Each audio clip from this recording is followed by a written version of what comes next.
Hey everybody, this is Nate with Customs Broker Geek, and today we're going to get into part 2 of our Keys to Success series, and we're going to build on the last tutorial, which in the first tutorial we showed you how to know exactly what's going to be on the exam, and today we're going to show you how to use that information to structure your study to get the most out of your time.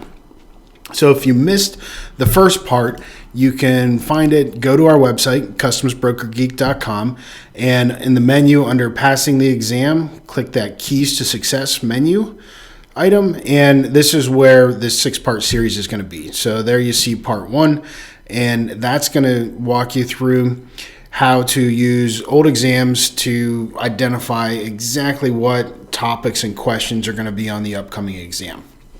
So we're going to build on that here today. And when we talk about how to study, so the first thing you want to do is use those questions that you pulled from part 1. You went through the old exams, you made a list of the questions, and here's an example of one of the exam answer keys where you see the Customs gives you citations for the sources that correspond to the answers, the correct answers. So if you followed the tutorial in part 1, you should have a spreadsheet, something like this. This is my spreadsheet.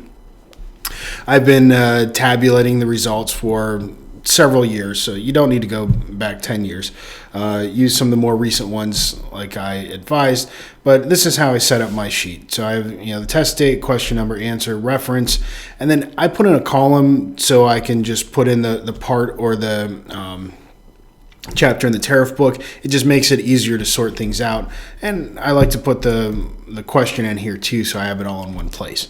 So how I advise people to study and how I did it: first thing you want to do is hide the answer column so that you don't cheat yourself out of a learning experience, and then whatever topic you're getting ready to study, filter down to that part or topic. So for this example, I'm going to go with part 111, which is a pretty heavily tested topic on customs brokers, like how to become a customs broker and their responsibilities. And so we're just going to look at topics in part 111. And I recommend you study specific areas at a time instead of jumping all over the place. Don't just jump in and try to take a full-length exam. You're not going to learn a lot from it. When I was studying for the exam many years ago, that's how I tried to approach things in the beginning. Was I would just I would time myself, give myself 4 hours, take a whole exam, and by the time I got done with the exam, I was exhausted. I wanted to see how I did, so I'd go through and score it, but I wouldn't go back and look at specific questions and why I missed them and what to understand the correct answer. So I wasn't really progressing with that approach.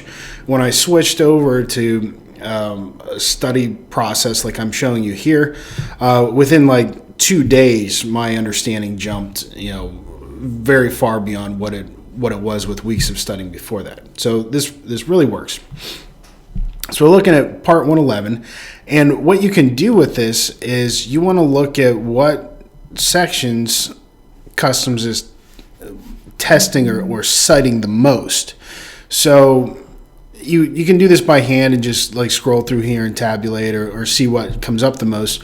Or what I think is an easier way to do it is just copy these, and we're going to put them in a different tab, and then we're just going to sort them.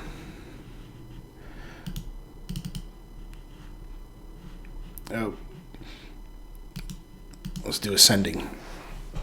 Okay, so we see that there's a lot coming out of 111.1, right off the bat. These aren't quite in order. We can come down here and see, 111.2. Where'd it go? There it is. Here's 111.2. So we know in 111.2 that Customs is mostly looking at section A and B. Okay, there's not a lot else coming from 111.2, so that's where you focus on. Same thing right here, 111.23. Everything's coming out of almost everything is coming out of A2. So let's take a look at that real quick. So we're going to come over to the regulations. And now when you're studying, use your books. If you don't have your books yet, don't wait to start preparing. You can use the electronic versions, and I give you links to those in the course or from our website. But when you're actually studying, you want to use what you're going to be using on the test. You want to be very familiar with all of those books. You want them highlighted, you want them tabbed, you want to write notes in them. You want to know them like the back of your hand. So when you're studying, don't be lazy and use the electronic version. Use the materials you'll be using on test day. You'll get a lot more out of it. If you don't have them yet, get started, but order them as soon as you can. So we're going to take a look at 111.23. And we can see here that it's on retention. It's on record retention. So it's a pretty short one, but just about everything comes from A here, which is place of retention. So that's where you're going to want to spend most of your time. And then, of course, the period of retention, that's pretty important as well, so you want to know that. Let's look at another one. 111.29, most of the questions are coming from 29A. So let's take a look there. All right, so that talks about due diligence by the broker and the broker's responsibilities here. So pretty important section. Here we go. 111.30 is pretty big, but you see everything in 111.30, with the exception of one question, is coming from 111.30D. So you know that this is where you need to spend your time in this section preparing. Okay, does that make sense? Do you see how that works? So based on where the questions are being taken from, you can structure your study and only study the materials that you're going to need for the exam. Okay, so that's what we're getting at here. Let's go back to our slides. So use the list you made from the first tutorial to make a list of the most heavily tested sections for what you're getting ready to study. And then review the regulations for those areas, just like I showed you. Group your sections, understand what the most important parts are, read through the regulations, make sure you understand it, and handwrite notes, okay? I know today we have computers everywhere and we like to type things out, and it's neater and you can read things that are typed versus sometimes it's hard to read our own handwriting. But the fact is, and there's been studies on this, that we remember things better when we write them. So your brain ties, your brain makes a connection when you physically write something. So it makes a connection between what you visually see and the physical act of writing, and then you're going to retain it better, or it's going to help you understand it. So take notes when you go through these sections. And if you sign up for the course, what I do in each of these is there's a textbook that explains the most important parts of each section. Okay, but if you're not taking the course, then go through, read them, and handwrite notes so you understand these sections. And do that before you try the practice questions. Okay. So then the next thing you want to do after you read and you understand, you want to practice. Okay, put your new knowledge to work, but don't take huge blocks. Like I said, don't try to do like an entire practice exam when you're studying. Take 5 to 10 questions at a time. And what I recommend doing is time yourself. So your goal is to be able to answer questions on average in 3 minutes. So up until last year, the time for the exam was 4 hours flat, which for 80 questions, you need to answer them in 3 minutes on average to get through 80 questions. Now you have 4.5 hours, but I still recommend shooting for that 3 minutes per question, because that's going to give you, if you can answer in that time on average, then you'll have a little time at the end of the test where if there were some questions that you couldn't figure out, you can go back and try to answer those, or double check some of your work that you didn't have time and were guessing on. So shoot for 3 minutes on average per question. So how this works is you take 5 to 10 questions at a time, set a timer. If 5 questions, give yourself 15 minutes. 10 questions, give yourself half an hour. Now, when you first do this, odds are you're not going to answer your 5 questions in 15 minutes. So don't stop, answer all of them. But when that timer goes off, make note of how many you got through. And the more you do this, what you'll find is you get faster. okay? And when you start getting your questions answered before that timer goes off, you know you're at a good pace. So, don't stop when the timer runs out, but, make note of, how long it's taking you so that you can track your improvement and make sure you're answering things fast enough. So what we're going to do is, if you set your spreadsheet up kind of like I did, then all you have to do is, take a random spot and take 5 questions. So there's 5 questions, and then just copy them into like a Word document or a text document and print it out. Okay. I recommend, when you take the test, you're going to be working with a paper exam booklet and then all of your books and your answer sheet. So as much as you can, simulate test day environment. So when you're practicing, print out your questions. And actually, what I did, I went as far as in live classes I teach, I make bubble sheets to give to the students so that they get in the habit of answering on a bubble sheet while they're doing it. Again, the more you simulate test day environment, the more comfortable you're gonna be on test day. So print them out, set your timer, answer them.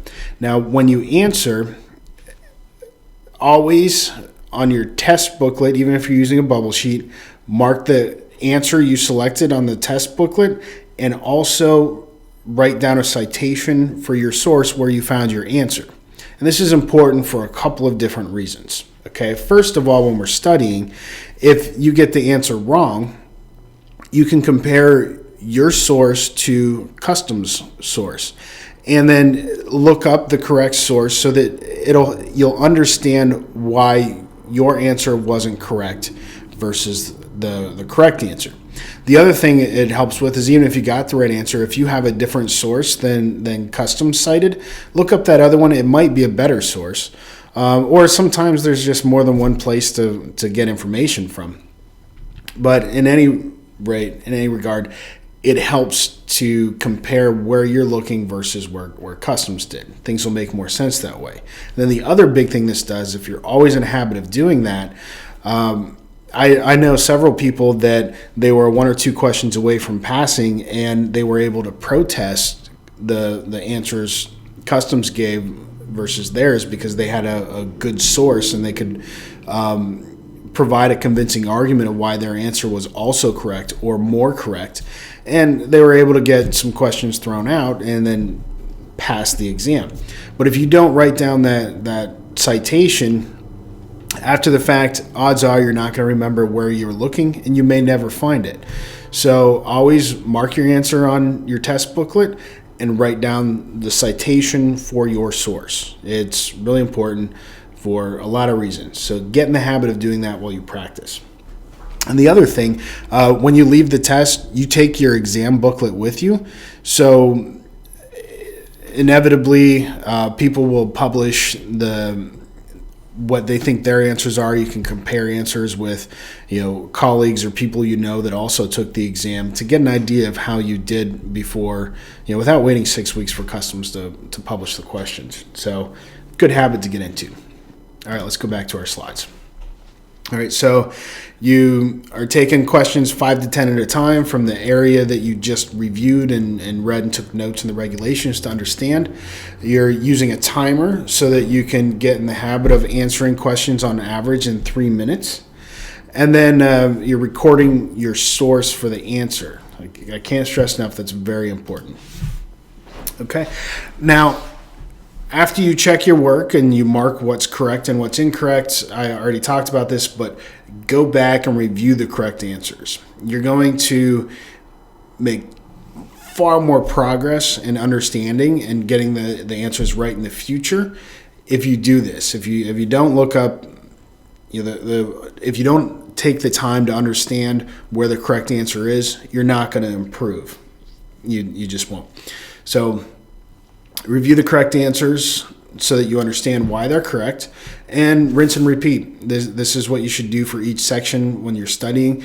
And then, after you get through a few sections, you can combine a few and give yourself a mini quiz. That's usually what I do in classes is, for review, I'll take the last 3 sections and I'll make a 20 or 30 question quiz and time it.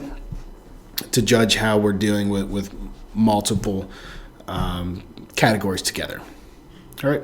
Once you're hitting, better than a 90% correct rate, and you're getting things done in time, then it's time to move on to the next section. You're ready. You understand that. Now, if you get stuck, don't get frustrated. Don't give up. Sometimes you just need to take a break and walk away. Our brains, like, even when we're not thinking about something, like you've probably had this happen where you didn't quite understand something or you couldn't figure something out. You gave up for the day. You went to bed. You slept on it, and then in the morning you were able to figure it out. Well, learning keeps happening even if we're not actively doing something. So sometimes you just need to take a break, and when you come back, things will make sense. Okay. The other thing you can do is head on over to our Facebook page and post some questions. We'll be happy to answer them. Here's our Facebook page. You have to put in this big long number here to get to it. So what I recommend is when you're logged into Facebook, just search Customs Broker Geek and it'll come up. Here's our Facebook page. Just post comments and like our page so you see when we post stuff. You can see we put some helpful tips out here. We already talked about time yourself on your questions, and check our free stuff tab. Okay, we give stuff away right now. We're giving away a cheat sheet for the exam. I talked about this in the first video. It's just a one-page sheet that gives you answers to easy questions, like record retention time or how long do you have to replace your district permit qualifier. Things like that, they're not hard, but you don't want to rely on memory on test day because you can mix some things up, and you certainly don't want to get an easy question wrong. Those are worth just as many points as the hard ones. So sign up to our newsletter, get that cheat sheet, and we'll be posting some more free stuff there for you as we get closer to the exam. And keep practicing and check back. We have 4 more videos coming in this series. The next one's going to be on how to manage your time so that you can be completely ready for the broker exam without killing yourself studying. So until next time, this was Nate with Customs Broker Geek. Hope this was useful, and I'll talk to you soon.